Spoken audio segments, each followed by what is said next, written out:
foi ali que nasceu tudo, não foi em Guimarães. Em Guimarães nasceu Afonso Henriques. O transmontano é como uma memória testicular do país. Sentiu algum medo? Sim, senti medo, não, quase sempre senti medo.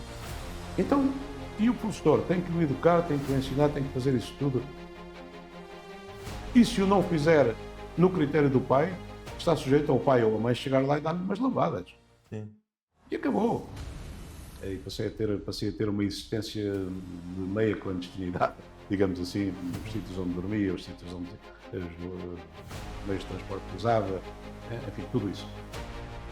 E a matriz da língua portuguesa está em Chaves, que é aqui que ainda usamos as consoantes chamadas africadas, não sei o que, dizemos o che, e usamos a mesma linguagem original do galego. E isto não pode ser assim. Portanto, quem é que esperamos que vá tratar da nossa vida política e pública nos próximos anos? Alguém que não tenha onde cair morto, que não saiba mais o que fazer ou que não saiba fazer nada e, portanto, acha que ali tem uma oportunidade de ganhar algum dinheiro e ter privilégios? A democracia vai se esvair. Vai se esvair. Aliás, já está. Bem-vindos a mais um podcast. Hoje é o 13º.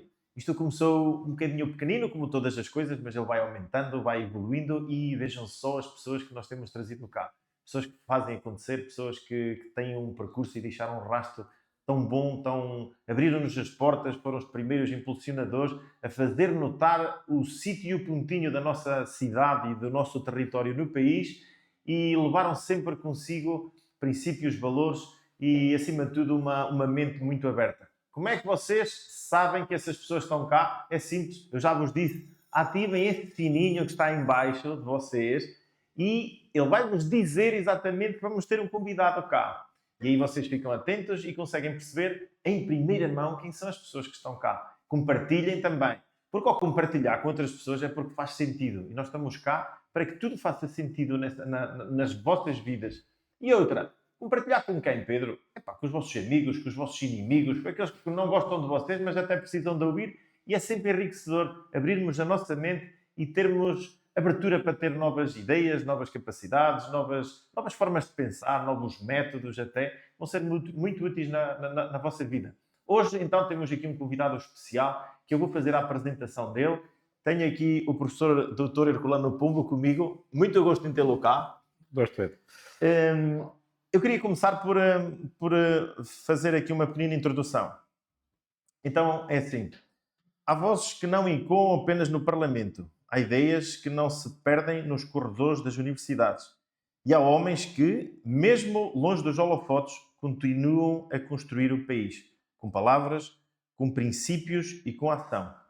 Hoje, no Legado do Imperador, recebemos uma figura ímpar da política e do pensamento português. Foi deputado na Assembleia da República, vice-presidente da Câmara de Sintra, defensor incansável das causas ambientais e mestre na arte de ensinar e provocar reflexão.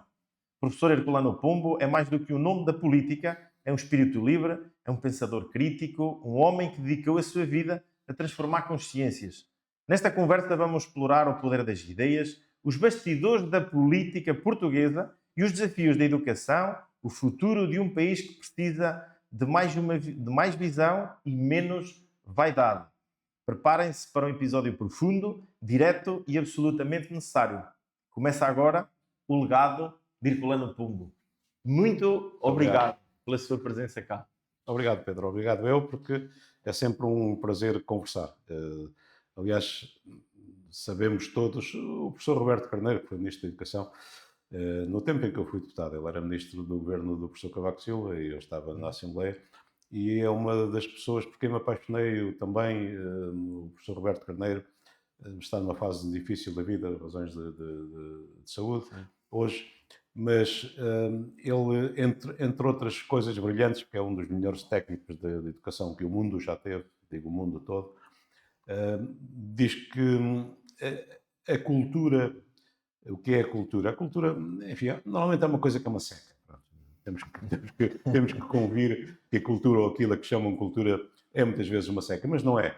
A cultura é a decantação, é aquilo que fica da nossa condição relacional, de nos relacionarmos, nós humanos, temos uma condição relacional, não somos capazes de viver sem nos relacionarmos, sem nos sentarmos ao sol ou no café a beber uma cerveja, ou ali nas Caldas a beber um copinho, para estarmos a conversar, a propósito, a despropósito, não importa o tema, a nossa condição, e depois o que fica dessa nossa condição relacional, o que fica decantado, digamos assim, como quem decanta o vinho, enfim, é o pé, aquilo é que é a cultura, portanto é o que fica e é isso que temos que transmitir para os outros, para os que nos rodeiam e para as gerações vindouras. E depois cada um fará com isso o que entender, concorda ou não concorda.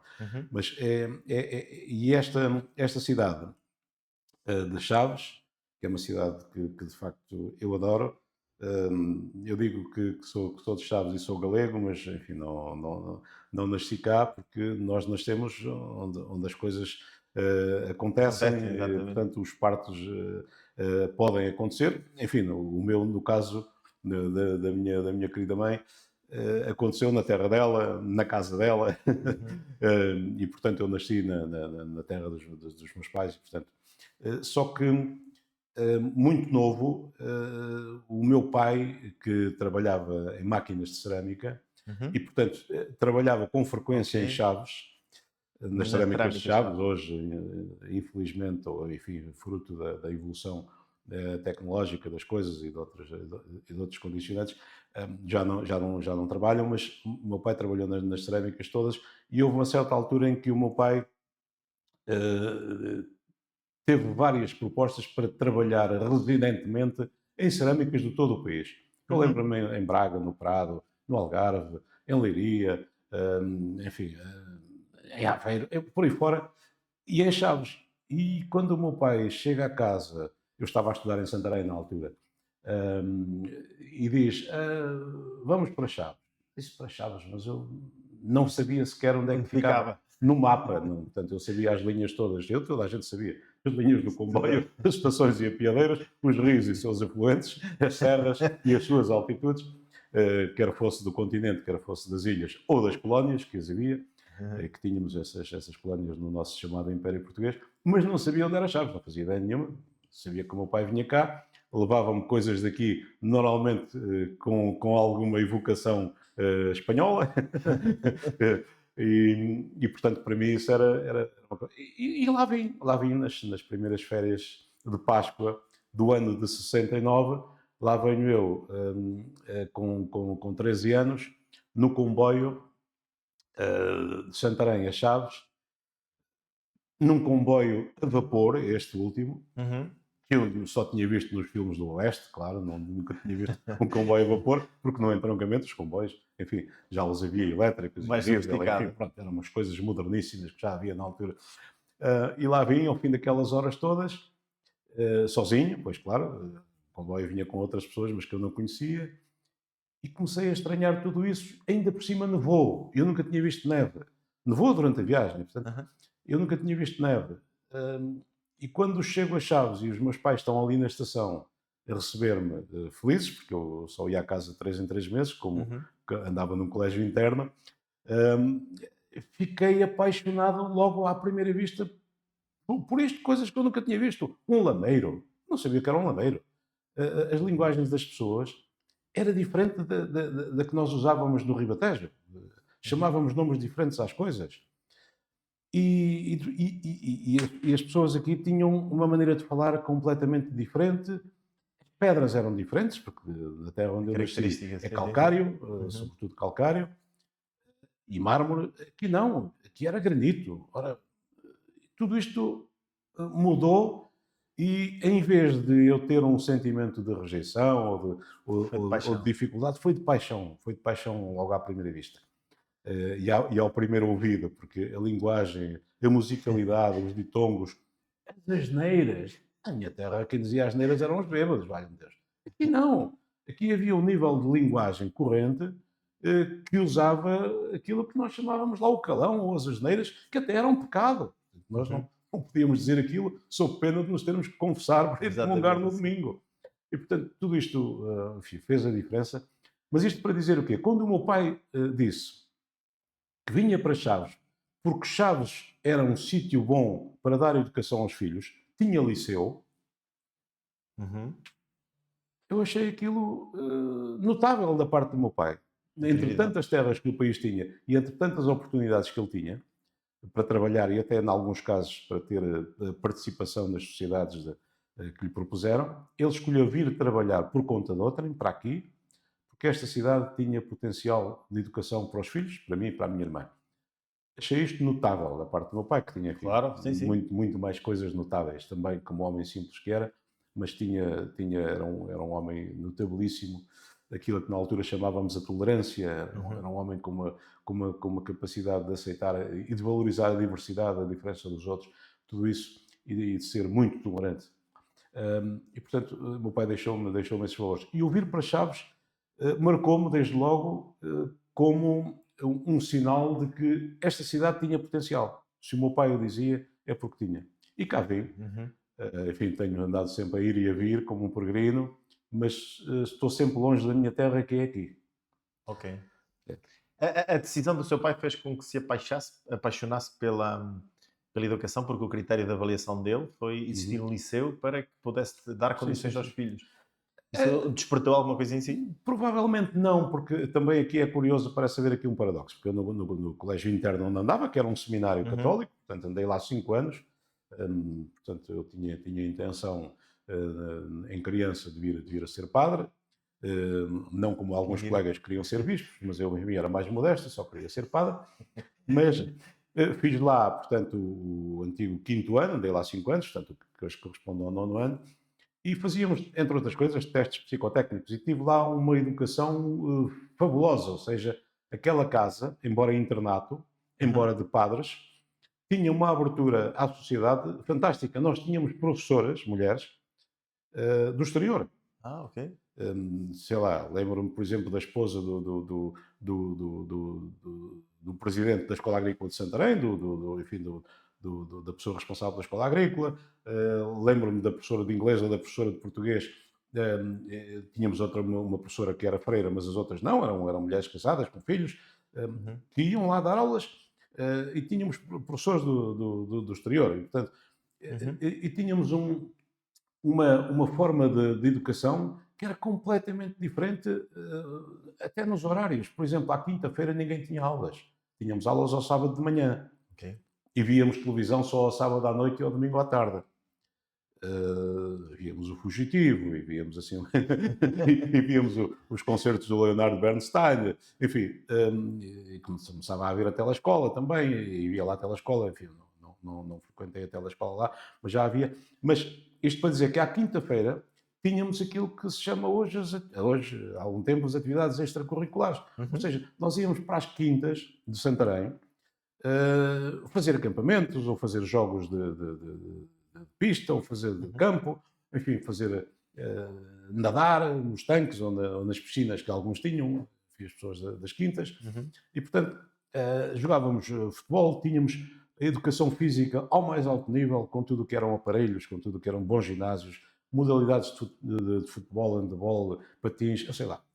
Portanto, tive, felizmente, uma educação que, embora em regime de internato, com as suas falhas, que hoje reconheço, mas, como eu dizia, fazíamos testes psicotécnicos e os meus resultados, íamos fazer a Lisboa, ainda me lembro, os meus resultados apontavam para oficial das Forças Armadas ou para jurista. Portanto, nunca para professor. Mas pronto, eu liguei àquilo que liguei, que foi muito pouco, e depois acabei por resolver sair. Provavelmente gostei de alguma rapariga, é o mais certo, naquela fase da adolescência, e vim para Chaves. E entrei aqui no liceu, fiz aqui o 6º e o 7º ano, portanto, corresponde depois hoje ao 11º, ainda não havia o 12º, isso foi uma criação depois. Andei aqui no liceu, e aqui também sempre as pessoas disseram, tal, tu tinhas jeito, não sei o que, eu disse, nem pensar nisso e tal. Depois nem pensar nisso, acabei o liceu e fui para Lisboa, para a Faculdade de Direito. Eu e outros colegas daqui, mas fica com memórias fabulosas deste liceu e destes professores. Obviamente encontrei diferenças. Pronto, aqui as turmas eram mistas, e portanto logo aí é uma diferença muito grande, não é? Claro. Embora nós lá Eu lá recordo-me, eu era responsável, entre outras coisas, lá, enfim, pelo jornal, lá no Olá. seminário. Fui sempre o diretor do jornal, que era uma coisa de, sempre desde os 12 anos, talvez até aos 15. Eu vinha cá fora muitas vezes, porquê? Porque eu fui guia de patrulha nos escoteiros. Uhum. E, portanto, as reuniões, os acampamentos, enfim, tudo era exterior. Não só eu, mas outros colegas. E tínhamos uma sala de convívio.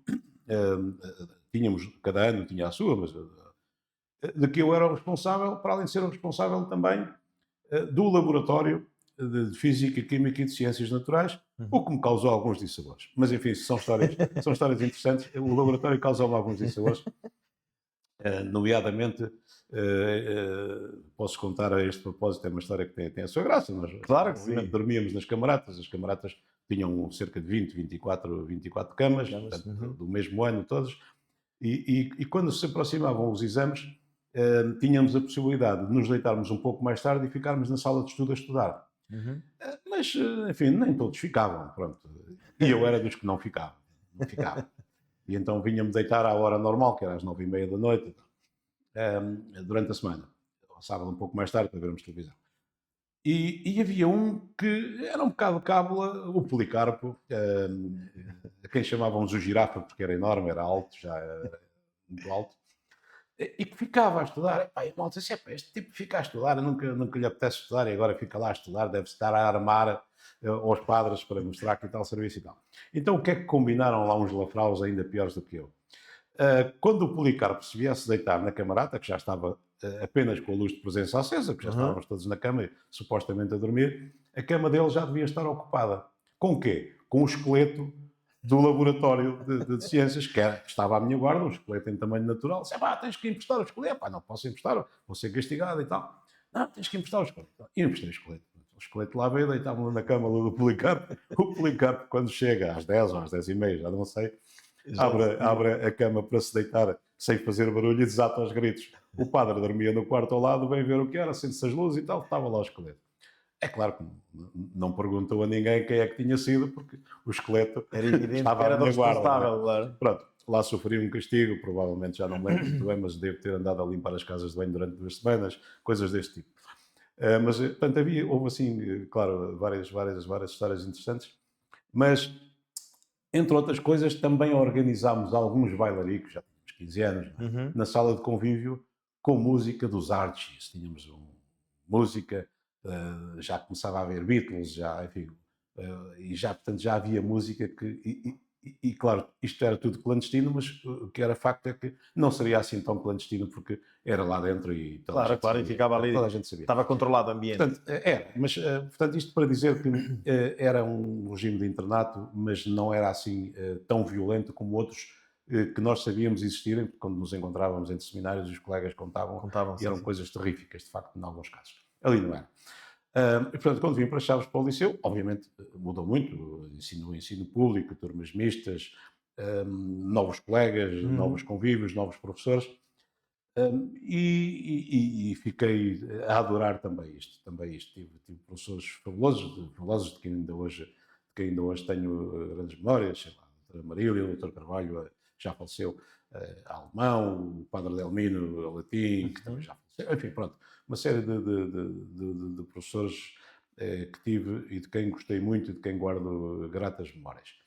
E, portanto, depois fui para a Faculdade de Direito, que era uma coisa que eu também não apetecia. Eu queria ser piloto da Força Aérea, mas a minha Ok. mãezinha disse-me logo: nem pensar, vais para Lisboa, arranjamos-te lá um quarto que custava aos olhos da cara ao meu pai, que, enfim, pronto, que ganhava o que ganhava. A minha mãe não tinha emprego fixo e, portanto, não tinha vencimento, digamos assim, Uhum. só o meu pai é que tinha, portanto, pagar um quarto em Lisboa, porque também não quis a minha mãe que eu fosse para uma residência universitária, para uma república, então disse: não, ficas no quarto e tal, fazemos esse esforço e tal.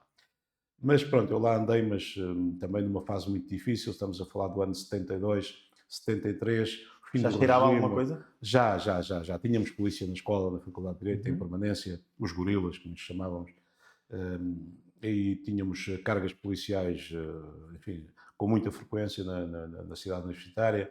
Portanto, foram uns tempos muito, muito, muito difíceis. Portanto, eu nunca perdi aquela ideia de vir a ser piloto. Depois vim a ser piloto amador, enfim, também com as consequências que a cidade conhece, consequências físicas e dolorosas também, mas continuo a ter essa paixão, a paixão de voar, e embora já não seja piloto, a família não caducou-me a minha licença de voo, mas, portanto, a família sofreu ainda mais do que eu, se é possível. Sim, sim. Mas isto para dizer que depois disso tudo, quando me vim embora da faculdade, vim para Chaves, e quando em 75 abriu a possibilidade de o magistério primário passar a ser, já era aqui em Chaves, e depois ia conceder uma formação que era a licenciatura, ia se tornar a licenciatura, portanto, em educação, portanto, o professor primário, que até aí podia até ser, não ter nenhuma formação, ser um regente apenas, ou ter um curso de 2 anos depois do 5º ano, passou a ter um curso de 3 anos depois do 7º ano, ou seja, como na universidade. E eu inscrevi-me logo. Eu e muita gente que abandonou a universidade para vir fazer isto. E a partir daí, curiosamente, apaixonei-me pela educação. Eu, aliás, quis ser educador da infância. Eu e uns quantos. E na altura o ministro, depois de quem vinha a ser colega no Parlamento, e lhe disse, o ministro Souto Maior Cardia, o ministro da Educação, não permitiu que homens fossem educadores de infância, só mulheres. Isto depois do 25 de Abril. Depois tive esta conversa com ela e disse-lhe: olha, Souto Maior Cardia, fizeste-me uma grande patifaria, porque sabes que eu queria... porque lá as pessoas perguntavam-me: mas o seu deputado é o quê? É engenheiro, é arquiteto, é isto? E eu disse sempre: não, eu sou mestre de escola. E foi sempre... porque foi uma profissão que me apaixonou. Ainda hoje tenho aqui dezenas ou centenas de alunos, aqui em Chaves, na Régua, onde trabalhei, mas sobretudo aqui, com quem tenho uma relação magnífica, enfim, gente quase da minha idade hoje, não é? Mas pronto, depois, enfim, fui também professor do ciclo preparatório em Vidago, depois cheguei a ser professor de adultos, fui professor da telescola, muito tempo, e fui professor também já do secundário, e depois acabei por fazer uma nova licenciatura em administração escolar, acabei por fazer um mestrado na Universidade de Sevilha e fiz também um doutoramento depois na Universidade de Sevilha, mas sempre em educação. Porque é de facto o rumo profissional e de gosto do que faço que me marcou o meu percurso de vida. Muito bem. Quando acabou o seu primeiro ano aqui no magistério e abraçou esse grande desafio de ser professor, que eu considero que seja das profissões mais nobres que existe, porque se não fossem os professores nós hoje não conseguíamos absolutamente fazer nada, nem falar, nem ler, nem saber nada. E sei perfeitamente que uma boa escola primária dá-nos um boost muito grande para tudo aquilo que nós venhamos a fazer na vida. Hoje considero que as pessoas se vitimizam muito. Ainda se recorda do primeiro ano que deu aulas? Onde deu e como ia para lá? Não foi fácil, porque o primeiro ano em que, portanto, como digo, o primeiro ano em que dei aulas oficialmente foi em 75, ainda sem o curso, mas em Vidago, no ciclo preparatório. Portanto, ia à boleia, ou ia de comboio, ou ia como calhava. E gostei muito, obviamente, dessa experiência. Mas depois fiz o curso aqui entre 75 e 78, e como em 78 a colocação dos professores foi muito difícil. Ou seja... Ainda hoje é. Sim, mas naquela altura, naquele ano em concreto, apenas professores com notas muito acima da média é que foram colocados, foram muito poucos e longe de casa. Ou seja, eu tive uma nota excelente, digamos mesmo a nível nacional, e fui colocado a 100 km de casa. 100 km em concreto, em Fontelas, em Peso da Régua, que demorava muitas horas de autocarro para ir e para vir, naturalmente. Ia toda a semana, portanto, vinha ao sábado e ia ao domingo, porque ao sábado também tinha aulas lá, e vi-me aflito para arranjar lá onde ficar, uma casa. Porquê? Porque eles só estavam habituados a ter professoras de fora, portanto, tinham várias escolas. Aliás, eu fui abrir uma escola nova que eles construíram no Douro, magnífico, também outra das minhas paisagens de memória. Lindíssimo, sim. E tinha crianças do ano zero, com 5 anos, foi uma criação da altura, e crianças depois já com 6 anos, já da primeira classe, enfim, pronto. E, portanto, como eu estava lá, tinha que lá ficar a semana toda, e estava em vésperas de casar, o que aconteceu ainda nesse ano, no final desse ano, em dezembro, aqui em Chaves. Portanto, e vinha aos fins de semana com estas horas todas de percurso, mas como estava lá e de lá não podia sair, nem tinha como, trabalhava todo o dia. Ou seja, acabei por dividir a turma em duas e fazer uns de manhã, os do ano zero, os outros à tarde, ou enfim, ou vice-versa. E, portanto, era uma vida de estar lá. Havia uma família, houve uma família que me acolheu em casa, num quarto, e enfim, também com histórias bonitas de partilha, de uma nova maneira de falar, de uma nova maneira de comer, enfim, mais uma descoberta fascinante, com cheias no Douro, ainda com barcos rabelos. Portanto, não havia as barragens, começou a haver, enfim, nessa altura. Portanto, eu ainda me lembro do Douro vertiginoso, de correntes vertiginosas, quando passava de comboio, vinha de Lisboa, vinha de Santarém. E, portanto, a paisagem também ali também mudou. Mas foi uma experiência fabulosa. Os outros colegas que foram colocados, alguns foram colocados nas ilhas, outros no Alentejo.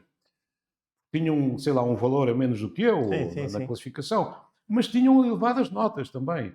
Todos os outros não, ficaram à espera meses. Né? E as condições das escolas não eram... Hoje dizem, a minha escola não tem isto, ou cai lá umas pingas, ou chove. Eu lembro-me de um colega amigo daqui, foi colocado na Avarenta, aqui, não tinha estrada, aqui ao Carrazedo. Fomos lá, os dois, ver a escola, e mal... Enfim, lá quando nos disseram onde era a escola, aquilo era um palheiro com uma porta, e mal abrimos a porta, ele abriu a porta caiu. E ele diz, não há problema nenhum, porque eu faço uma porta e trago uma porta. Não há problema. E, portanto... Ele disse isso? Ele disse que tinha uma serração, é só por isso. A família tinha uma serração, portanto, ele diz, não há problema, eu faço e trago para aqui uma porta. Mas não tinha estrada, aparentemente não tinha estrada para lá. Mas é difícil chegar lá, difícil. Eu depois era bastante íngreme. Sim, eu depois trabalhei, sei lá, depois no ano seguinte saí da Régua, fui para Bolsoais, enfim, também ainda são umas dezenas largas de quilómetros. Ia muitas vezes numa motorizada de 2 tempos, e aí vinha, também gostei muito de lá. Aliás, eu gostei de trabalhar, depois, sei lá, depois trabalhei na Dorna, Agrações, também, quer na telescola, quer na primária, também ia muitas vezes de moto ou à boleia, com colegas que trabalhavam noutras escolas, dividíamos, enfim, pronto. Portanto, a vida era o que era. Não é? Eu, por exemplo, na Dorna, lembro-me que não tinha água na escola. Não tinha. E então fui falar com o Sr. Presidente da Junta. Sr. Joaquim, e tal, não tenho água na escola, as crianças, na casa de banho, eu próprio e tal. E ele, Sr. Professor, sabe, temos muita falta de água. Então, nos baixos, Sr. Joaquim, mas a escola é mesmo num baixo e era lá que devia chegar a água. Pois é, mas não chega. E pronto, e não chegava. E tanto tínhamos que andar com cântaros, canecos de água e não sei o quê. E depois, quando fiquei lá a trabalhar na telescola, já era um pavilhão de madeira, mas novo, de telescola. Ora, a telescola era pela televisão, supostamente. E eu tinha televisão. Só não tinha era corrente elétrica. E, portanto, como não tinha corrente elétrica, escrevi ao inspetor e disse, não posso dar as aulas pela televisão, tenho que as dar presencialmente, como sempre fiz, porque não tenho corrente elétrica. Então, não, já fiz ofícios. Tal. Até que um colega, devido à água, o Paulo, diz-me assim, não tens porque não queres. Só Paulo, não quero. Não há lá um poste. Há lá postes, então a gente faz uma baixada. Então foi lá o Paulo, fez uma baixada clandestina de um poste para eu ter televisão e passei a ter televisão. Depois lá foram resolver aquilo, mas tive meses que não tinha emissões da telescola para televisão. Tinha o primeiro e o segundo ano, na altura. O primeiro e o segundo ano, portanto, corresponde hoje ao quinto e ao sexto. E as aulas eram diretas. Portanto, as condições... Ou lenha, mas que é isso de lenha? ou de aquecimento para as crianças. Uhum. Não havia. Eu, em Bolsoais, tive que queimar as carteiras da escola primária que sobravam, a madeira das carteiras, para ter algum aquecimento no fogão da sala. Porque os E meninos depois, também não tinham nada que vestir. não tinham, os meus andavam descalços, muitos deles, e, portanto, a Câmara depois a Câmara de Valpaços acabou por me dar uma mobília nova, porque eu queimei a velha para aquecer os miúdos. Portanto, digamos, Foi a decisão arriscada nessa altura. foi arriscada, mas Era para um bem tomei maior. conscientemente. Portanto, Claro. não, tinha que ser. Claro. Agora, as condições hoje, porque estão longe de casa, estão, as condições não são boas, não há respeito pelos professores. Nunca me aconteceu nenhum pai ir à escola para me agredir ou para me. Bem pelo contrário.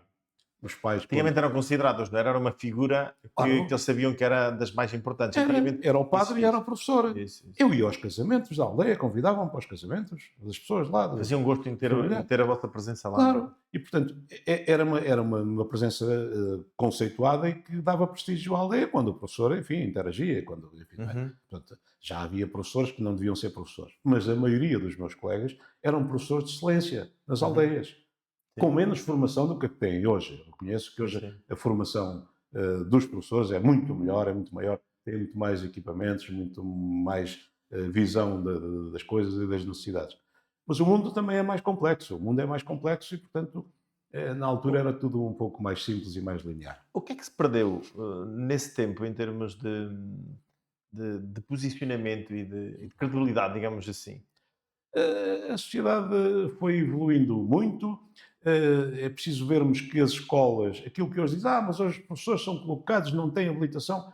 Eu, quando concorri a um concurso para Vidago, a um mini concurso, na altura, não é? Que eram umas horas, havia vários concursos que não havia professores. Porquê? Porque a escola de repente explodiu, com o 25 de Abril.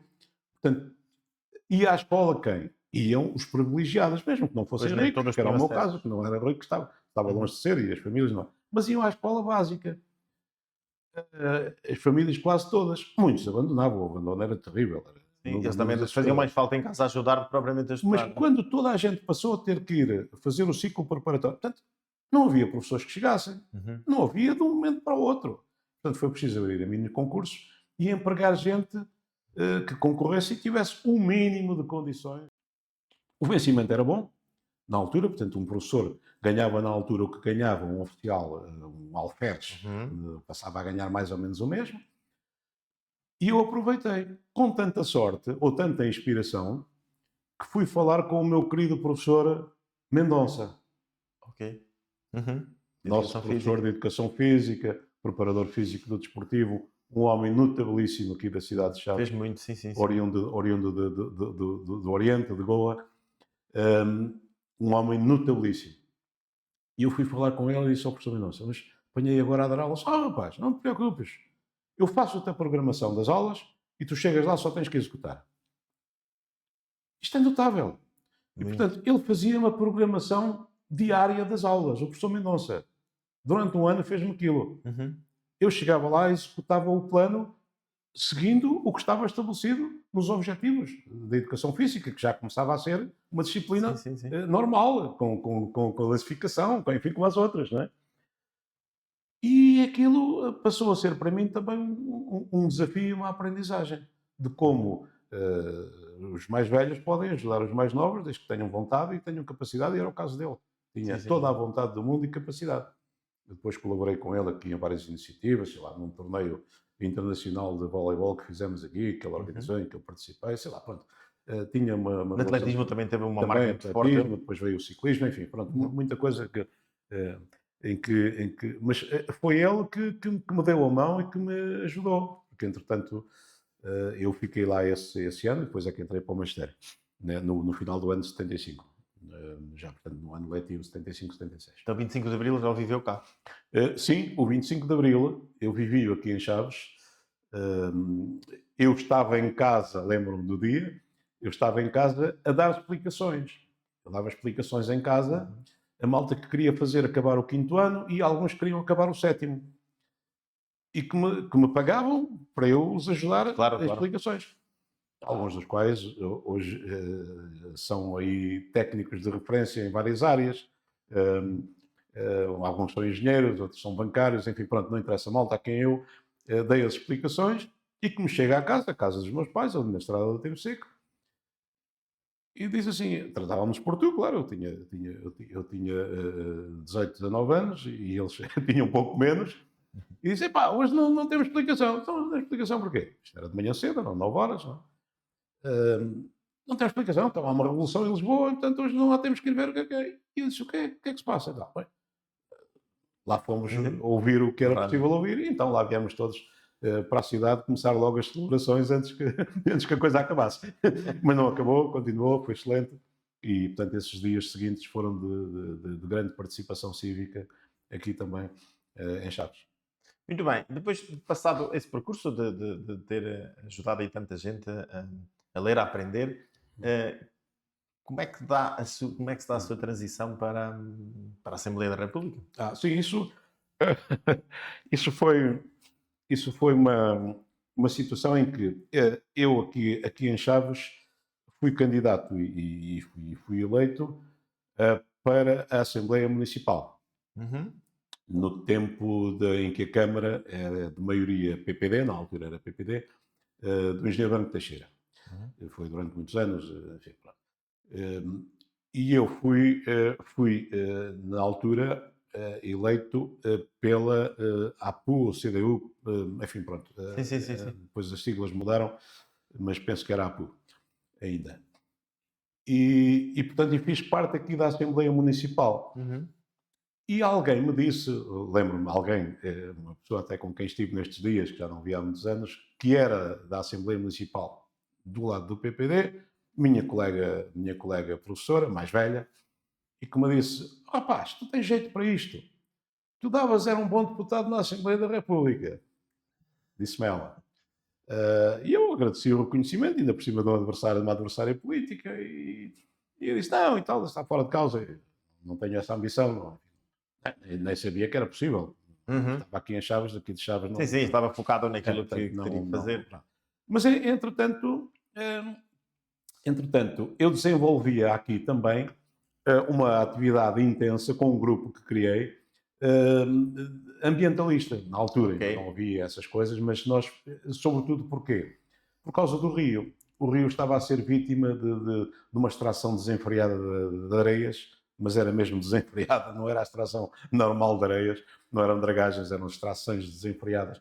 E o rio estava a alterar completamente o seu curso e a qualidade das águas e até a falta dela. Portanto, havia falta de água, porque o rio, que tinha um leito, sempre teve, acabou por se expandir em hectares de água pelas margens e, portanto, deixou de ter corrente e deixou de ter oxigênio, deixou de poder alimentar as espécies que tinha. E nós fazíamos aqui, fizemos aqui um grupo que punha tarjas na ponte e no meio do rio e fazia descidas do rio em caiaque, enfim, pronto, tudo para chamar a atenção para a necessidade que tínhamos e ainda hoje temos de defender o rio, embora a situação esteja notoriamente melhor, embora não boa ainda. Do rio e da Veiga, enfim, das nossas florestas, etc. Aqui local. E, portanto, alguém deve ter reparado nisso e então convidaram-me para ser candidato. Isto em 85, o que eu aceitei, mas fiz a campanha em Lisboa, mas não fui eleito. Portanto, só fui eleito depois na segunda campanha, em 87, porque houve eleições em 85 e em 87. Em 87 fui eleito por Lisboa, deputado por Lisboa, e pronto, e comecei a minha atividade parlamentar em agosto de 87, salvo erro. Os verdes começam aí nessa altura? Não, os verdes já tinham começado antes, e já tinham começado antes, pois, aliás, eu quando fiz a campanha em 85 já foi pelos verdes. E portanto, nessa altura, elegemos 2 deputados, eu por Lisboa e a Maria Santos por Setúbal, que formámos grupo parlamentar, portanto, 2 deputados dava grupo parlamentar, e portanto, a Maria ficou a liderar o grupo parlamentar, e depois, com a saída dela, fiquei eu mais tarde, quando ela saiu para o Parlamento Europeu. Muito bem. Depois ficou lá e aquilo deu para ali, pronto, passou-lhe uma fase um bocadinho conturbada, não é? Em termos de, Sim, sim. Portanto, do partido. portanto, eu estive lá 4 anos. Portanto, o mandato foram 4 anos que eu cumpri. Embora o último ano tenha sido como independente. Uhum. Portanto, Essa decisão foi difícil? foi muito difícil. Muito, muito, E muito difícil. pressionada, com toda a certeza. Muito difícil. Porquê? Porque havia uma tentativa de grande parte dos militantes de nos autonomizarmos, ou seja, de sairmos da coligação e de passarmos a concorrer sozinhos e passarmos a ter, digamos, uma autonomia como tinham os outros partidos, alguns outros partidos verdes na Europa, que eu conhecia bem porque eu fui responsável pelas relações internacionais dos verdes portugueses e, portanto, conhecia todos os partidos verdes da Europa com quem tinha contactos e cheguei enfim, a ser apontado para coordenador dos verdes europeus. Na altura apontado, enfim, por alguns pelos verdes alemães, pelos suecos, enfim, pronto, pelos italianos. Uhum.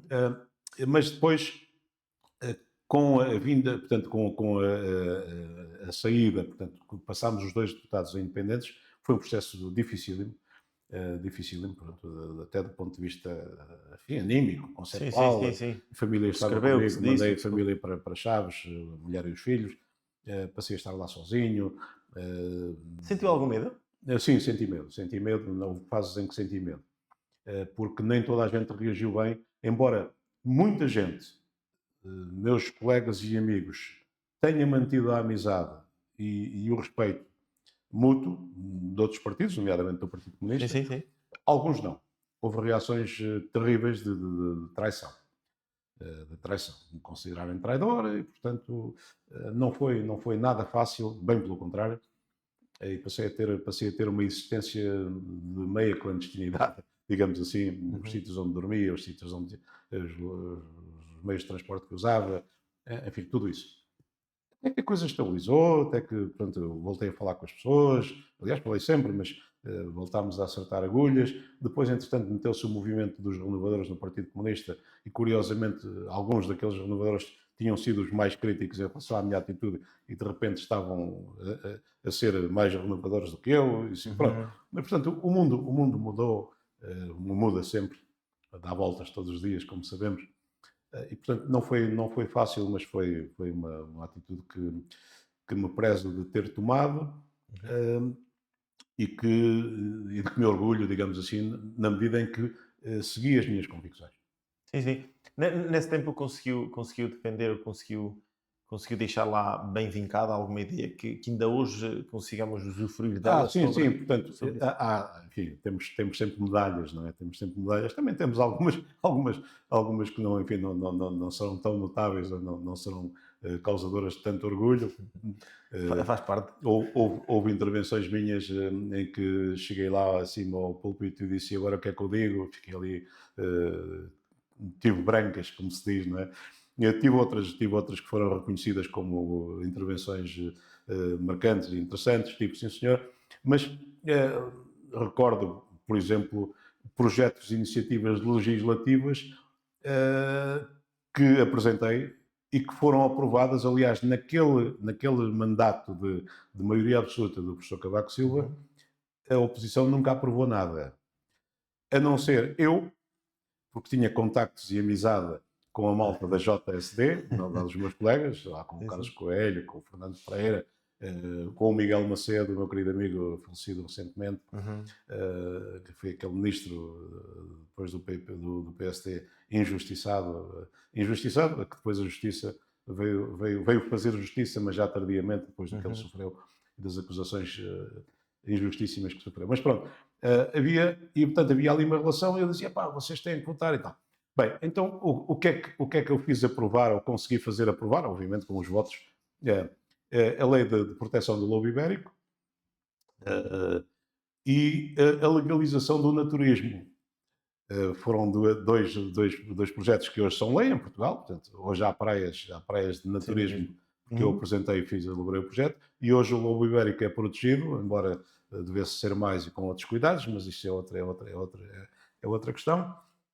Porque eu elaborei o projeto de lei, apresentei-o, defendi-o e foi aprovado. E também na Constituição, como eu fiz parte da Comissão de Revisão Constitucional, Também há lá propostas minhas que foram aprovadas. Bati-me, nomeadamente, pelo apoio obrigatório do Estado às associações de deficientes, ou Uhum. pessoas com incapacidade, como hoje se diz, na altura dizia-se deficientes, associações de deficientes, ou pela obrigatoriedade, portanto, pelo alargamento, ainda que de forma indireta, da idade escolar. Ou seja, no fundo é aquilo que se tornou na proibição de contratar menores em idade escolar.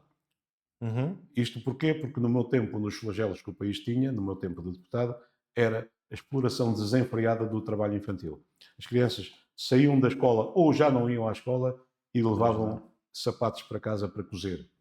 E quem diz sapatos, diz outra, porque não era só na indústria de fabrico de sapatos que explorava, eram todas as indústrias, Sim, sim. sobretudo, enfim, onde as havia, nas zonas industriais, que exploravam desenfreadamente, muitas delas, o trabalho infantil, e houve problemas gravíssimos de mortes e mutilações de crianças em máquinas, porque as crianças, com 10, 12 anos, Tinham porque que uma coisa trabalhar. é nós, as nossas crianças aqui, ajudarem os pais na agricultura, ou irem com as vacas, ou ajudarem a apanhar a azeitona, ou ajudarem a fazer a aguardente.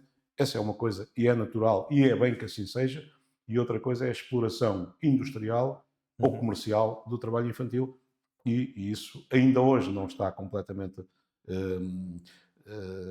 conseguida Sim, sim. essa erradicação, mas não tem nada a ver foi o clima dessa altura com o clima de hoje no que diz respeito à exploração infantil. E ainda bem.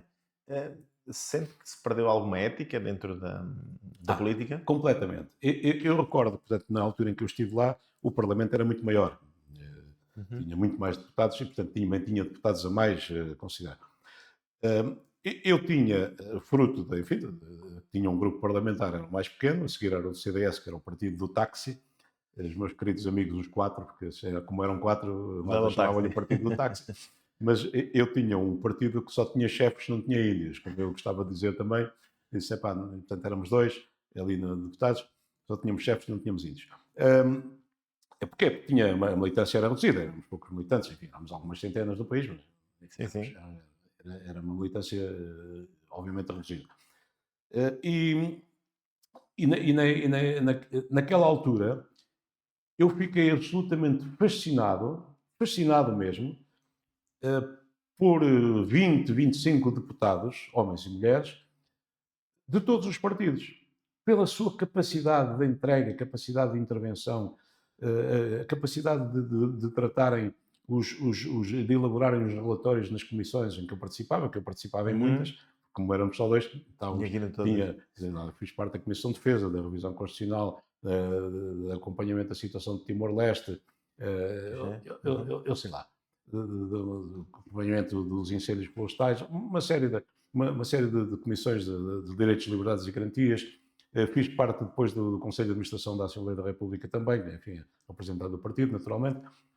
E, portanto, tive este privilégio de cada vez que eu estava, e eram os dias inteiros, nas comissões, sobretudo, ou no plenário, Uhum. a ouvir aquela gente e a trabalhar com eles e a ter que também produzir relatórios que tinham que ombrear com os deles, aquilo para mim foi melhor do que qualquer universidade ou mestrado ou doutoramento. Mas, assim, não tenho dúvidas. E eu, enfim, fiz um mestrado e doutoramento na Universidade de Sevilha, na Universidade Clássica, que é uma universidade de referência a nível mundial, portanto, Sim, sim. e sobretudo na Península Ibérica, das mais antigas também. Mas não é a mesma coisa. Portanto, ali a vida, ali estávamos a tratar de problemas concretos das pessoas. E aquela gente era fascinante. E quando eu confessei isto a um colega de um outro partido, dizia: ah pá, nada, isto agora são esses 24 ou 25 de quem tu gostas. O resto é para encher chouriços e tal. Tu havias de cá ter estado era na Constituinte. Aí sim é que eram quase todos bons. E uma pessoa daquelas a dizer-me isto de adversários políticos que na altura, enfim, Sim, sim, sim, sim, sim. do CDS, ou do PPD, enfim, ainda não havia o PRD, ou da UDP, enfim, a dizer-me isto, essa gente sim é que tinha qualidade de elevado nível. Ora bem, se nos anos 80 isto já era assim, e ainda havia o meu fascínio, e eu vi e houve, e ainda há hoje, pela memória de muitos deles que já faleceram, hoje, infelizmente, eu olho, e há, obviamente, alguns deputados que são excelentes, obviamente que há e vai haver sempre, mas o geral, o nível é muito, muito, muito, muito mau. A imbecilidade ganhou poder, a ignorância ganhou poder, o mau comportamento ganhou poder. Já havia, pois já havia, já houve sempre maus deputados e houve sempre gente que não prestava encargos públicos. Mas havia, no geral, um sentimento de serviço público. Isso. Daquela gente que podia ter este mundo e o outro. Grandes escritórios de advogados ou grandes empresas, porque podia e tinha. E, portanto, não precisava daquele vencimento, no entanto, tinha noção de serviço público. Um problema que o país nunca conseguiu resolver, nem sequer encarar, entre outros, é o do pagamento, digamos assim, do vencimento dos cargos públicos, dos cargos políticos. Porque achamos sempre que ganham demais. Mas depois, se os compararmos com outra gente da vida pública, não funcionários públicos, mas da vida pública, sei lá, pivôs de televisão, pivôs de entretenimento, ser o Presidente da República ganha 10, 20, 30 vezes menos do que qualquer uma dessas pessoas que nos entretém aí durante umas horas. Alguns com qualidade. Mas outros sem qualidade. Mas outros, enfim, é para encher chouriços, como dizem. E isto não pode ser assim. Portanto, quem é que esperamos que vá tratar da nossa vida política e pública nos próximos anos? Alguém que não tenha onde cair morto, que não saiba mais o que fazer ou que não saiba fazer nada e, portanto, acha que ali tem uma oportunidade de ganhar algum dinheiro e ter privilégios? A democracia vai se esvair. Vai se esvair. Aliás, já está. E, portanto, hoje as lutas são outras. E, portanto, já não são as lutas do meu tempo de adolescente, em que não eram fáceis.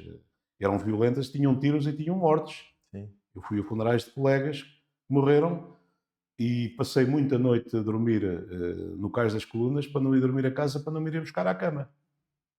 E não era o único. Sim. E, portanto, nunca fui preso pela PIDE, mas escapei algumas vezes. E tive colegas que alguns foram mortos, ao pé de mim, né? E fui ao funeral deles em Lisboa, enfim. Depois isso mudou. Portanto, as lutas e as batalhas eram diferentes, mas hoje não são menores e são mais complexas. Mas a credibilidade não baixou muito pela quantidade de coisas que nós vemos. Eu hoje entendo, isto é a minha maneira de ver, que nos focamos em coisas que não interessam e deixamos passar ao lado coisas extremamente importantes, porque eu vejo que há partidos que estão a emergir por causa do insucesso e do desperdício de oportunidades de outros. Concorda com essa visão? É um facto, e isso vai acontecer sempre.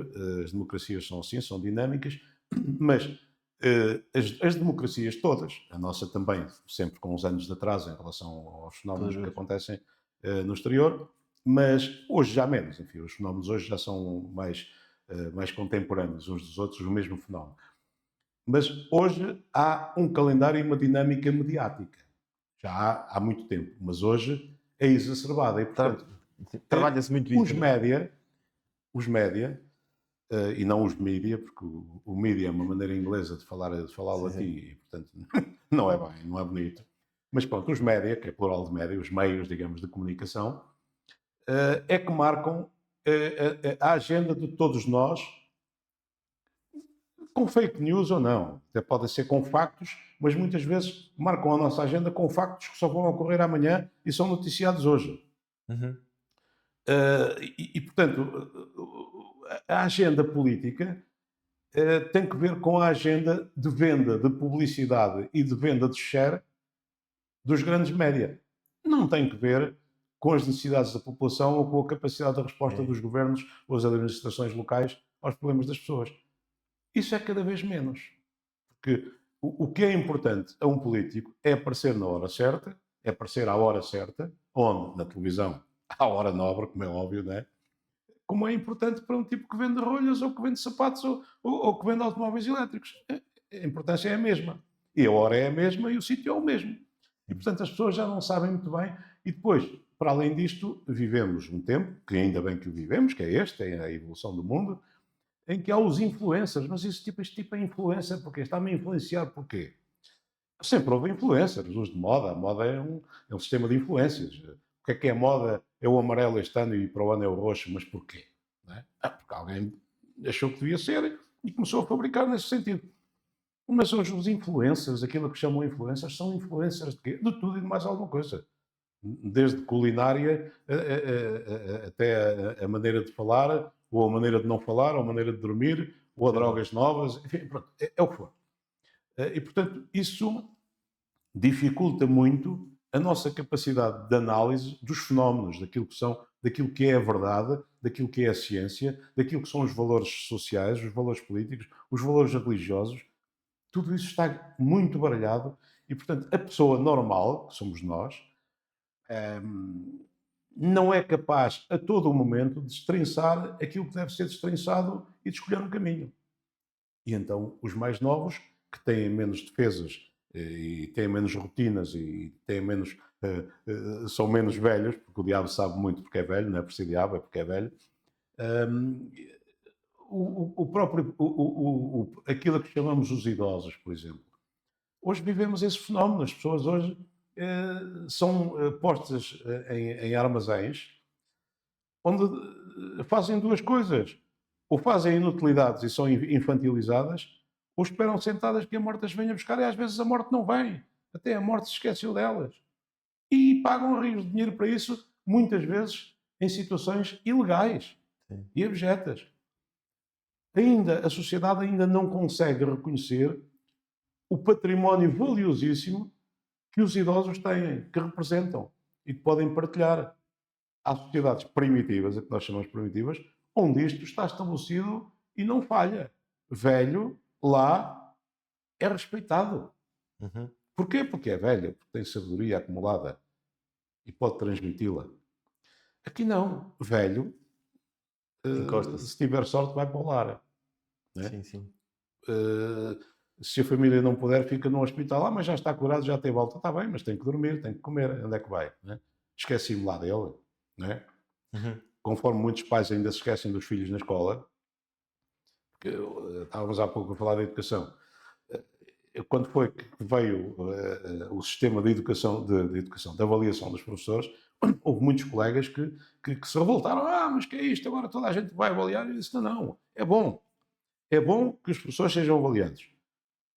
Mas que os professores sejam chamados também a participar da avaliação da família. Porque a família o que é? A família é alguém que faz o filho e que o vem cá pôr às 9 e que supostamente o vem cá buscar às 6.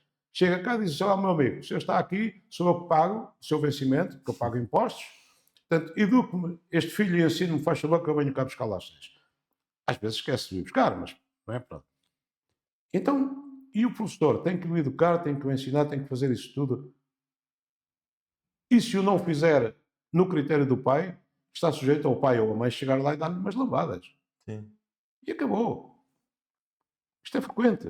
Uhum. Em muitas escolas, sobretudo nos meios não há mais cada vez mais urbana. Sim. E, portanto,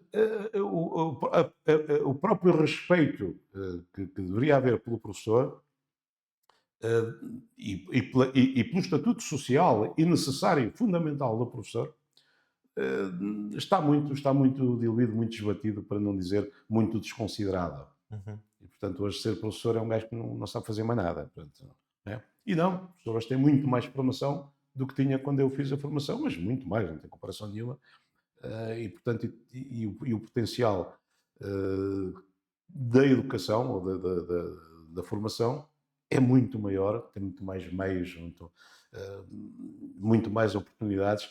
O facto de nós hoje sabermos o que se passa no mundo agora, se quisermos saber, em tempo real, sim. Em tempo real, permite-nos fazer uma coisa que lá está, que eu há pouco já referi, que no meu tempo era um valor, a tolerância, devemos ser tolerantes. Sim, mas eu depois dei comigo, anos mais tarde, a pensar, tudo bem, eu sou tolerante, mas tolerar significa que, vá lá, aguento o gajo, pronto, é diferente de mim e tal, é um chato, mas eu vou aguentando, eu sou tolerante com ele, não lhe vou dar umas lambadas, nem o vou mandar àquela parte, sou tolerante. Não é a tolerância. A tolerância, enfim, foi um passo em frente, mas é um passo curto. Devemos valorizar a diversidade. Como há muitos anos, no Cosmos, no livro magnífico, uma das Bíblias, do Carl Sagan. O Cosmos, o grande divulgador científico e astrofísico Carl Sagan, escreveu: se tiveres um inimigo, não o mates. Estima-o, porque ele é a garantia de que tu és diferente dele. É ele que garante que tu és diverso. Estima-o. Isto é notável. Isto está ao nível dos melhores princípios que Jesus Cristo também deixou no mundo, segundo pensamos, não é? E, portanto, é notável e enfim, é recentíssimo, mas é recente, enfim, tem umas décadas, mas isto para dizer que devemos hoje, cada vez mais, aprender a valorizar a diferença e a diversidade. Quanto mais diversos formos uns dos outros, melhor. Claro, evoluímos todos. É. Conseguimos perceber que existe uma coisa diferente da nossa, já nos faz pensar. Já nos faz. Pronto, mas ainda somos muito levados a rejeitar esta coisa de rejeitar os imigrantes. Nós somos um povo de imigrantes, quer dizer, a globalização, conforme a entendemos, tem muito culpa nossa. Culpa nossa.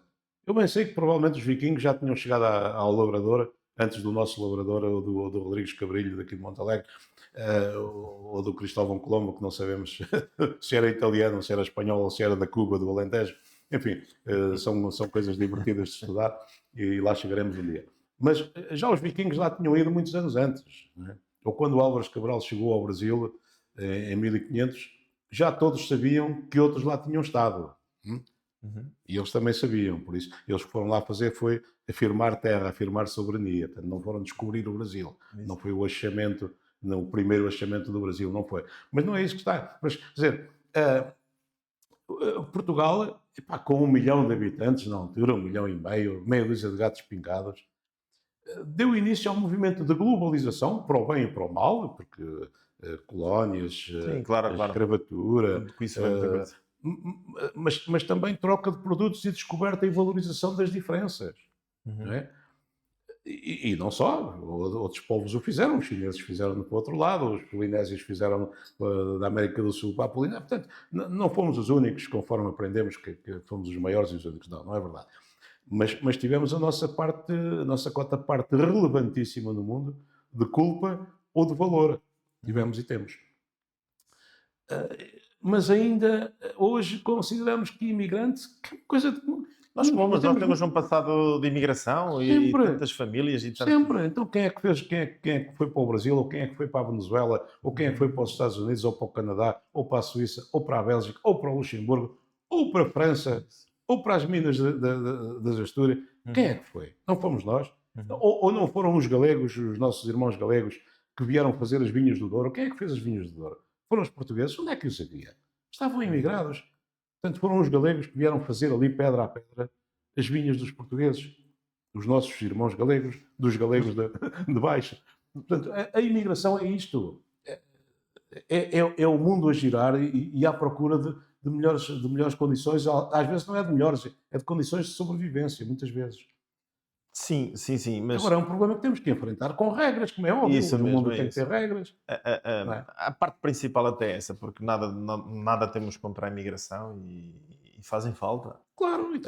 Agora com regra e princípios, né? Porque nós aqui temos eu também estive fora e nos sítios que estive eu tive que assinar, nomeadamente em Angola, tive que assinar um documento dizendo que eu respeitava as leis, o hino e a bandeira.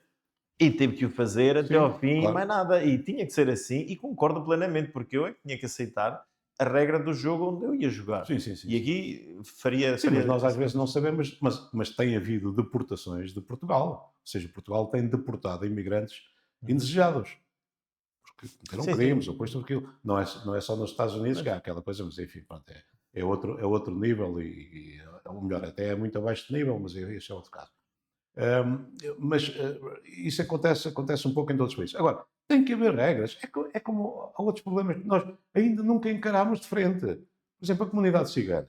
A comunidade cigana faz parte de nós, desde que Portugal é Portugal. A comunidade judaica faz parte e nós orgulhamos-nos disso. Não é? Sim, claro. Os berberos a mesma coisa. Já vieram os árabes para aqui, os mouros e tal. Não eram árabes, eram 3 ou 4 árabes que mandavam. Os outros eram berberos, eram daqui de Marrocos. E o que cá fizeram e deixaram foi notabilíssimo. Ainda hoje falamos como eles e comemos pimentos do Cambedo porque eles os trouxeram, porque senão não comíamos pimentos do Cambedo. E eram tolerantes, eram homens tolerantes, as religiões todas conviveram aqui em Chaves, sob o poder deles. As coisas mudaram e há fundamentalismos, há isso tudo. Mas ainda, politicamente, ainda não enfrentámos diretamente, custa o que custar, aquilo que é a integração plena da comunidade cigana. Mas a culpa é deles. É claro que também é. Mas é muito nossa. Porque a maior parte de nós a subia para o ar. E depois vêm uns dizer, são ciganos e tal, não sei o quê. E até temos alguns ditados injuriosos, mas que refletem um pouco aquilo que é a realidade, não é? Vai estar com um olho no burro, outro no cigano e tal. Pronto. Mas o que é facto é que temos necessidade e urgência de tratar deste problema como gente civilizada que somos nós e eles. Somos todos portugueses, não é? Uhum. E queremos que eles se integrem e que sejam diferentes. Porque a diferença deles é mais valor para nós. Agora, não pode ser uma diferença que seja ofensiva para nós, ou seja disruptiva, ou socialmente, ou que seja criminosa. Mas não pode ser a deles, nem pode ser a nossa. Claro, temos que ligar os sensores e Nunca equilibrar muito fizemos bem. isso. Andamos sempre aqui, é como a imigração. Sim, sim, Temos que ter regras e tal. Está bem, mas depois há uns a que as regras nunca chegam, há outros que alguns imigrantes são menos imigrantes do que outros porque têm uma cor diferente, há outros que são os tipos que vêm lá não sei de onde. Nada disto em Portugal hoje funcionaria, muito menos o turismo, que é o que nos faz ainda, apesar de tudo, respirar alguma coisa nas finanças, se eles não estivessem cá. E o que é facto é que esta coisa que abriu agora para resolver o problema, os empresários foram todos lá bater à porta, ainda a lei estava a sair, já eles lá estavam todos a inscrever-se. Porque sabem que têm que fechar portas se não tiverem imigrantes. Sim, não existe. Como tinham os franceses nos anos 60, se não tivessem lá os portugueses Claro.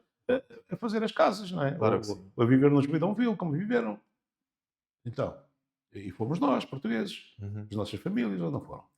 Pronto. Exatamente. Bom, vamos voltar agora um bocadinho aqui para a nossa terra, para Chaves. E o que é que nós podemos dizer? Nós criamos este formato, o legado do Imperador, porque tanta coisa importante aqui se passou em Chaves, que as pessoas não têm noção. Tanta coisa aqui nos foi deixada. Nós tivemos o Império Romano que vinha para aqui. Tivemos, depois disso e antes disso, grandes pessoas que defenderam este território, fizeram com que e deixaram aí tanta coisa tão importante que ainda hoje vivemos dela. O que é que o flaviense, não direi tem mais que os outros, mas qual é a característica principal que encontrou aqui aos flavienses? Eu não sei se os flavienses têm mais do que os outros ou não. O que sei é, como comecei por dizer, o meu pai viu o potencial na cidade. Por isso é que nos trouxe a família para cá e a família não sabia, não tinha ideia nenhuma, como eu disse e repito, onde é que isto ficava e para que é que servia. Não tínhamos ideia nenhuma. Zero. E adaptámos-nos todos cá. Hoje os meus pais já faleceram, estão aqui no cemitério. E eu e a minha irmã vivemos cá e vivemos. Enfim, eu só vivo cá quando me deixam, porque também vou tendo raízes familiares nos Saloios e estou lá há muito tempo. Mas há um potencial, houve sempre um potencial enorme nas características físicas, geofísicas, edafoclimáticas, as que queiramos, desta zona de Chaves. Da Vega, das nossas termas. Nós temos um património único que são as nossas termas. Isto dá para tudo e finalmente começa a dar para coisas interessantes. Não só para uns velhos curarem o reumático, ou como dizia o nosso querido Miguel Torga, que aqui passava temporadas todos os anos para se tratar, e era médico, dizia que aqui vinham alguns que se tinham arrebentado a comer um boi ou a beber uma pipa, e depois vinham aqui 15 dias e iam novos para casa e tal. Não é só para isso, e tem outro potencial, como prova agora os aproveitamentos novos que têm vindo a fazer. A descoberta também dos balneários romanos. Eles como outros povos encontraram aqui um grande potencial. Mas se quisermos falar, em vez de falarmos de história, falarmos de literatura, por exemplo, não deixa de ser curioso que um livro foi publicado no Círculo de Leitores aqui há uns anos, Viagem a Portugal, do nosso prémio Nobel José Saramago. José Saramago também passou por Chaves, na viagem a Portugal, foi o tiro seco, enfim, passou por aqui, e disse palavras mais ou menos estas, que Chaves é um lugar de bom tamanho para ser bom lugar de viver. Ora bem, isto dito há uns anos, por quem foi, ou por quem o escreveu, revela o quê? Revela que alguém que vem de fora e que correu o país todo, viu coisas maravilhosas, viu ruínas, viu coisas tristes, encontrou aqui de repente potencial. Potencial para quê? Para se viver. Ao contrário do que nos vêm vendendo. Porque o interior do país precisa disto, precisa daquilo. O país não tem interior. Porquê? Porque não tem tamanho para ter interior. Somos um país geograficamente pequeno. Sim. E, portanto, o que temos é um país desequilibrado. Temos a malta toda a viver onde há ondas, não é? E praia, e surf. Ou onde há emprego, porque foi lá que foi criado. Sim. Aqui, no interior, nós não estamos no interior, nós estamos na periferia. Então, a nossa fronteira, que já não há, graças a Deus, e há político, é ali, não é? A gente do lado de lá somos nós e os de cá também somos do lado de lá, conforme se verificou, sobretudo agora na Páscoa, mas é todos os dias. Portanto, somos os galegos de sempre aqui, não é? Portanto, não há interior, há potencial fabuloso nestas terras todas e algumas descobriram e têm demonstrado no Alentejo, ou em Guimarães, ou em Bragança com o Politécnico, ou em Vila Real com a Universidade. Mas isso é a Universidade. Está bem, mas foi um pretexto. Olha a Covilhã. A Covilhã não se deitou a chorar porque as fábricas de lanifícios fecharam todas. Não, continuou a fazer o melhor queijo do mundo, não é? E agora tem uma faculdade de medicina. Sim. Não se deitaram a dormir. Não é? E é interior, quer dizer, é interior também periférico como nós, está lá atrás do sol posto, não é? Atrás da serra. E há outras terras assim, Mirandela, por exemplo, não é a mesma coisa, a mesma dinâmica e não tem lá 5 universidades. Teve depois gente com alguma visão na liderança. Portanto, Chaves tem mais, aliás, Chaves, eu quando vim para cá, aprendi que Chaves era a maior cidade de Trás-os-Montes. Em quê? Em número de alunos. Tinha um liceu que era uma referência nacional, havia muita malta que vinha cá fazer o 7º ano para entrar para a universidade. Muita gente. Tinha um quartel que era de referência, era aqui que acabava a instrução os que iam depois para as colónias combater. Portanto, eram incorporados, portanto, quando saíam daqui comboios deles, alguns não voltavam mais, não é? A casa da família, lá morreram. Tinha mais movimento judicial. Era uma cidade que tinha bancos uns atrás dos outros. Tinha.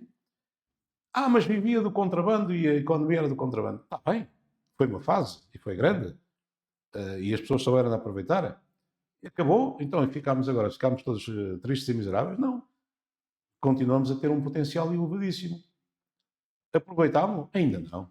Não é? Porque o Benfica não gosta de jogar a Chaves porque são não sei quantos dias de viagem e tal. Não temos autoestrada. Quanto tempo temos autoestrada? Verdade. E quê? Resolveu tudo? Não. Resolveu alguma coisa, mas não resolveu quase nada mais. Porquê? Porque é preciso ir mais além. É preciso... Eu vejo terras que têm muito, muito menos potencial natural, físico, geográfico, das suas condições, e fazem pela vida. Às vezes com projetos da treta, olha, estes gajos...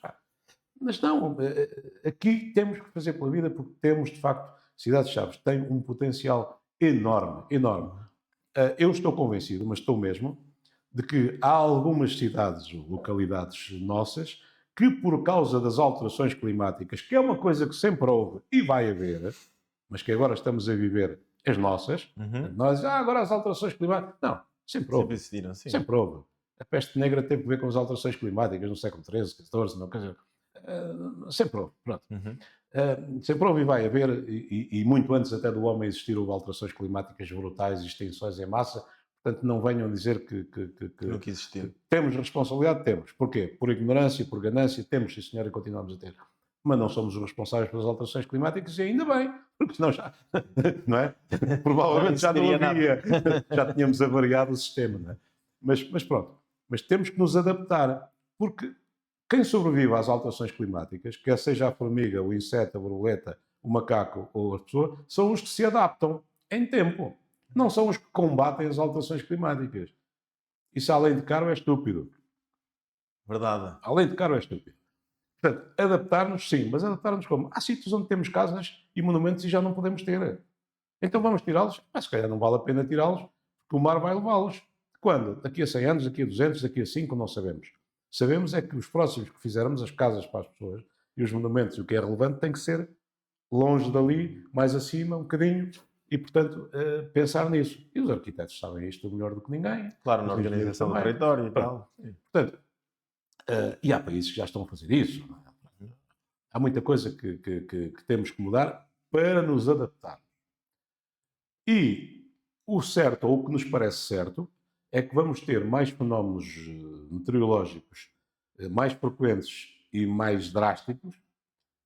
Vamos ter mais falta de água? Se calhar não. Vamos ter a água a mais e depois falta de água e assim sucessivamente. Vamos ter, se calhar, mais vento e mais ciclones e mais tsunamis e não sei o que nas zonas deles. E, portanto, temos é que nos adaptar a isso. Agora, o que me parece ser certo é que estas nossas zonas de Monte Alegre, de Chaves, até mesmo da Terra Quente, vão ter um potencial para se viver com qualidade muito grande. Porque, apesar de tudo, vão conservar algumas características, se não dermos cabo delas, nomeadamente de lençóis freáticos de água de grande qualidade e de muita natureza. Não sei se há alguma zona no mundo, e o mundo é muito grande, que tenha a concentração tão grande de termas diferentes que nós temos.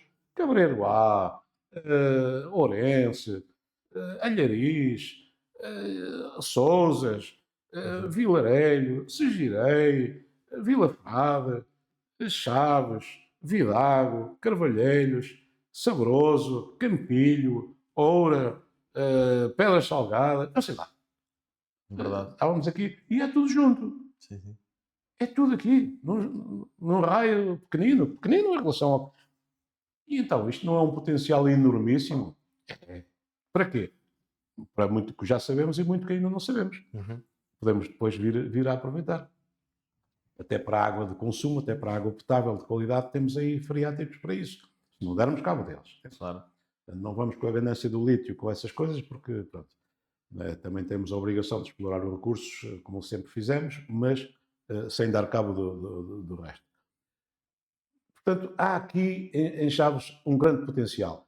E há também um potencial humano. Ou seja, nós quando vemos, há muita gente que saiu daqui e que teve cargos de relevância no país, quer a nível industrial, no país e aqui, mas quer a nível industrial, quer a nível político.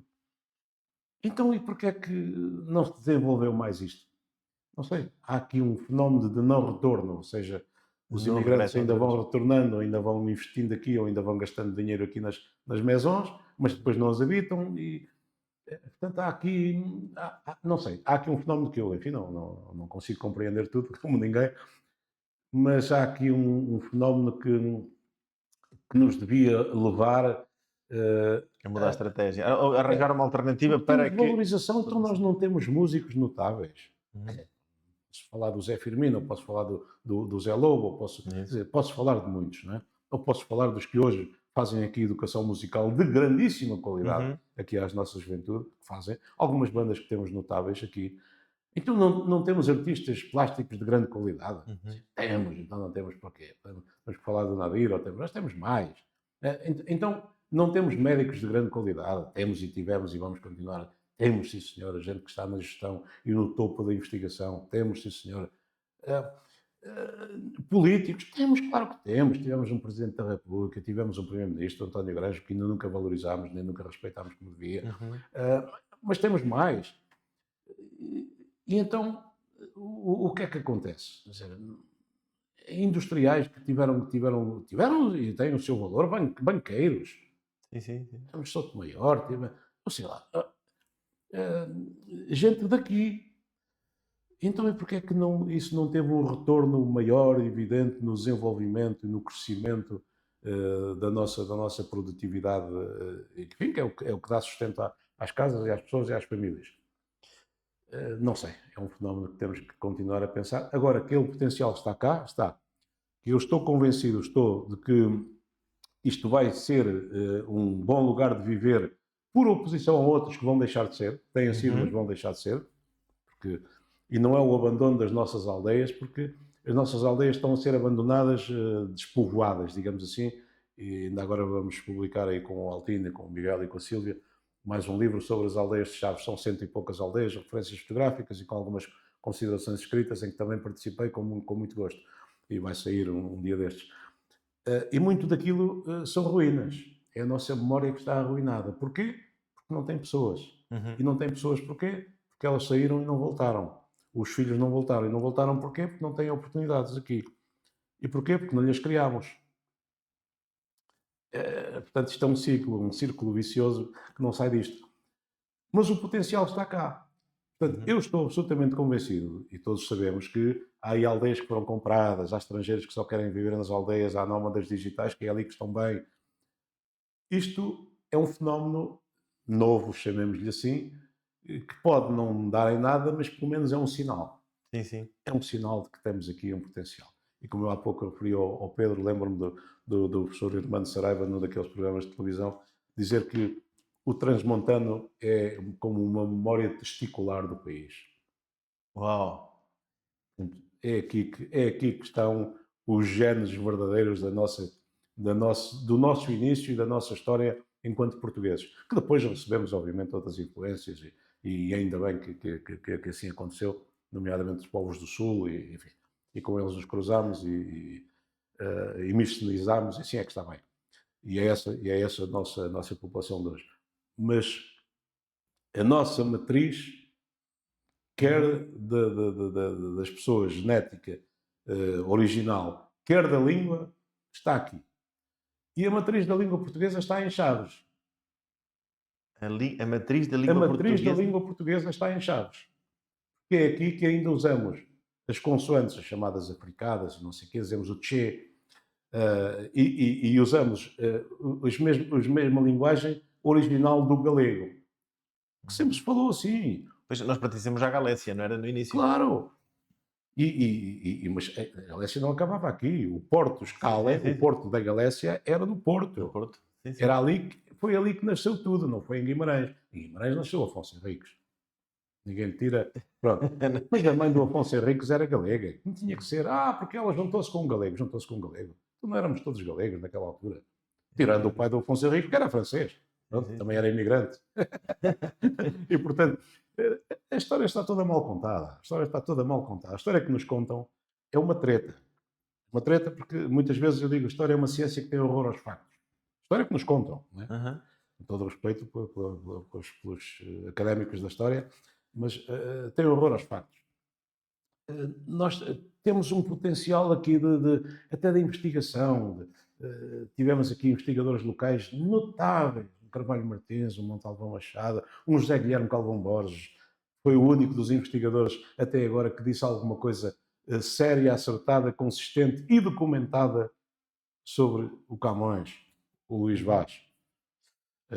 A primeira cirurgia também foi feita? Tivemos aqui, há uma aula de cirurgia, ali na Madalena, ao lado da igreja.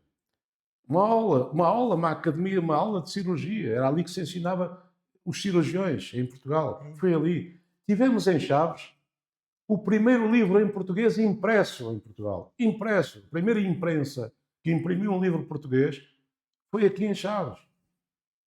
Uau! Que diabo, quer dizer, muito pouco tempo depois do Gutenberg ter andado para ali a engenhar uma coisa para fazer uns logótipos e umas letras e uns tipos para fazer publicação, que publicaram depois a Bíblia. E, portanto, é isso que nos permite, enfim, foi esse impulso que nos permitiu ter acesso generalizado à leitura e à cultura e a ler e a escrever, enfim, tudo isso. Mas foi aqui em Chaves. O nosso tratado de confissão, enfim, era um livro religioso, mas em português. E foi feito aqui. Foi o primeiro que se conhece. Né? E temos aqui, sei lá, uma história, e não é pela história, não vamos viver da história, só das memórias, mas um povo que não tem memória não tem futuro. Exatamente. E, portanto, aquilo que chamamos a tradição, vem do latim, tradire, significa transportar, levar. E, portanto, a tradição o que é isso? Ou o que é que devia ser? É nós levarmos o que recebemos do passado e levarmos para a frente. Uhum. Pois o que é que fazem com isso? Mudam, estragaram. Sei lá com eles. A história continua e as gerações continuam. E, portanto, se souberem aproveitar bem o que herdaram, o que foi trazido pela tradição, trazer, de transportar, melhor. Se não souberem, hão de pagar por isso. Exatamente. Muito bem, nós já estamos com 1 hora e bastante. Já pagámos uma seca 1 hora e meia, aos é ouvintes, verdade. os ouvintes, coitados. Não pagamos seca nenhuma É. porque é de uma informação muito grande, então esta parte final traz-nos toda esta viagem que fizemos pela sua vida, por tudo aquilo que o marcou. Esta parte final foi muito boa, muito esclarecedora, porque havia muitas coisas que nem eu, e eu que tenho andado um bocadinho mais a informar pelas pessoas que tenho trazido por cá, não fazia a menor ideia, mas é bom que isto fique registado e que as pessoas saibam que carregam muito mais do que um nome dentro deles, carregam valores e princípios que muitos outros os deixaram cá.